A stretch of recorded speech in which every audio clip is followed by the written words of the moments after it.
President Trump on Monday hosted a meeting at the White House with Syrian transitional president Ahmed al-Sharah, the former Al-Qaeda leader who took power in Damascus last December with his group of jihadists known as the Hayat Tahrir al-Sham, the HTS for short. You can see him here playing basketball with some top brass military dudes outside the White House during his visit. So during the meeting, Syria officially became the 90th member of the US-led global coalition to defeat ISIS, ironically enough. Al-Shara has also pledged now to remove Iranian militias and Hezbollah from Syria. And he also, during the meeting, took the opportunity to accuse Israel of expanding into the Golan Heights and southern Syria. And Trump responded saying, yes, Israel should withdraw to its pre-December 2024 borders. So he's like, we'll get Israel out of there if you get Iran. And so there's a lot of sort of like national, regional stability, security talk going on there.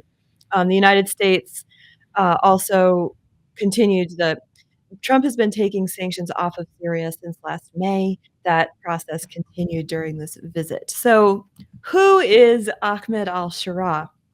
And why is this so mind-boggling to people that he was in the White House shaking hands with Trump, getting some cologne from Trump? What's going on?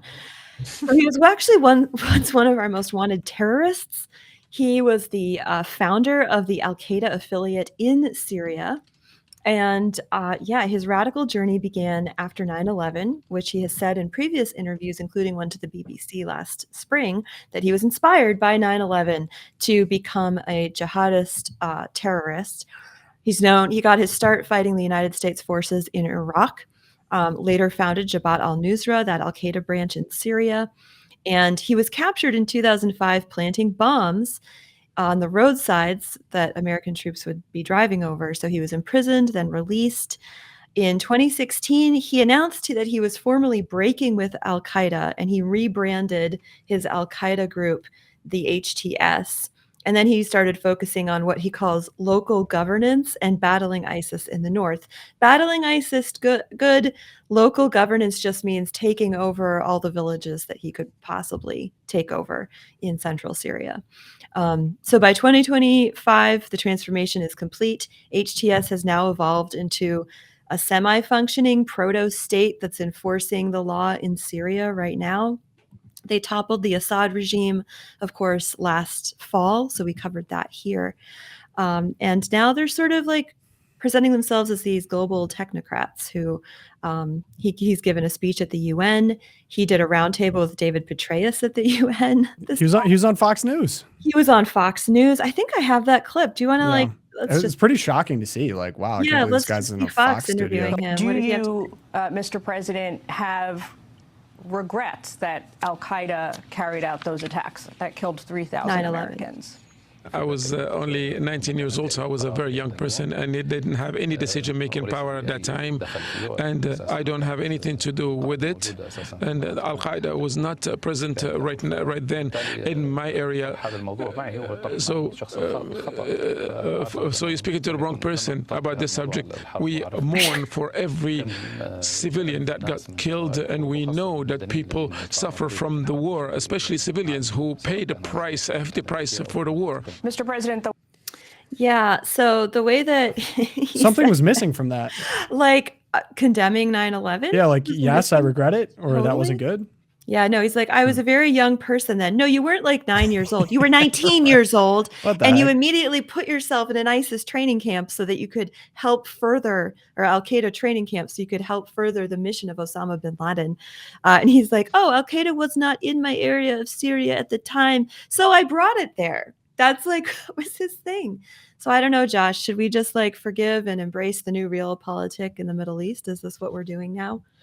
I mean, again, some people might blanch at this. I would only add, and I'm not necessarily endorsing that strategy, but like, what is the alternative? I mean, this idea that we're going to get, a wonderful, happy, polished citizen like a Mitt Romney type leader out of Syria. Well, that's never going to happen. So the question is, if it's not this guy, who is it? Is it going to be somebody worse? Yeah, I think So- what was disturbing about it was that, you know, we were fed all this moralist language about getting Assad out of there, and then all of a sudden all the Christians and Druze start getting massacred, and Yeah, that if we I were could just somehow, if I could just add to that, so in none of these like big global, meeting with Petraeus, the meeting in the White House, and maybe behind closed doors this was brought up, but there has been no public recognition or challenging of him, even from the Fox News anchor, about what about the massacres that are occurring right now under your government. So we have the Druze, we have the Alawites, and we have the Christians. Yeah. This has been picking up pace ever since his government got into power. So we just had in June the suicide bombing at the Mar Elias Church in Damascus killed 22 worshipers. It was the first massive bombing of a Christian worship site in Syria in hundreds of years. Like this didn't even happen under Assad. Not that he was, a walk in the park was Assad. right. I'm not saying he's a great But- guy, but the language Yeah. fed to us was this guy needs to go and things are going to get better, and they just objectively got worse. It's just Like, kind of everything in hilarious Syria that got worse. Fox News will, have no objection to this guy being in their studio, but they won't have Tucker Carlson. It's just kind of funny. It isn't funny. It's actually very insidious in I my mean, mind. it's like Because You laugh or you cry, what but could have you done won't. what Trump could have done here, maybe not do the basketball with the generals, maybe not do the cologne joke about your wives, maybe not just give him a red carpet rollout. Like this guy is attached to 9/11. I mean, one of the worst, most horrific scarring events ever. You could have done a tough talk, sit down, hey, we don't like each other, but like we're gonna, try to work together. Maybe you want this air base in Damascus. a little bit less schmoozing. Less and schmoozing. 'cause when It's you so hold it up- insulting to all of the American soldiers that died or lost limbs doing things in support of what is now just a complete mess. And we're just friends with the guy now. I think like that's you can insulting. do Realpolitik without actually like honoring the dude who's this really, really bad guy. And I think like contrast this, a lot of people want to contrast this with the way that they pulled in Zelensky that first meeting in the Oval Office, which I enjoyed watching. Yeah. I did enjoy watching JD Vance tell him to wear a suit and say thank you. And that changed his behavior.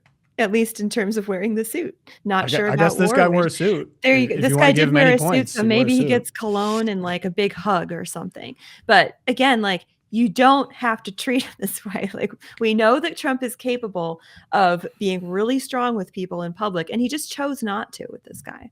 Yeah. So I guess I'm not opposed to, I guess, the Realpolitik in friends and enemies like Right. that changes, and you got to do what's best for the country. But one, this just feels like a lot of like expanding dying empire talk that I thought we were going to get away from. And then the way he went about it with the schmoozing, like who has he insulted most over the past 2 days? Americans who can't get jobs or are struggling financially. And then now American soldiers that went to die for a message that just really wasn't true. Like it wasn't a big, the moralistic language I think really bothered me about. We're going to bring peace and freedom to the Middle East and it's going to be awesome. And now it's like, well, it descended into a bloody civil war. And now we're like best friends with Al-Qaeda, I guess, who is responsible for 9/11. I don't know. What So did I'm Lindsey confused. Graham say about it? Oh, gosh. Lindsey Graham said, the RNC is doing a great job. We're running out of bombs and we're killing all the right people was his exact marker of success. I think we're cutting taxes and we're killing all the right Because people. Lindsey Graham still has a primary. She's not going to attack Trump, so maybe that's not the best signal. But Well, Trump endorsed him. So yeah, I know.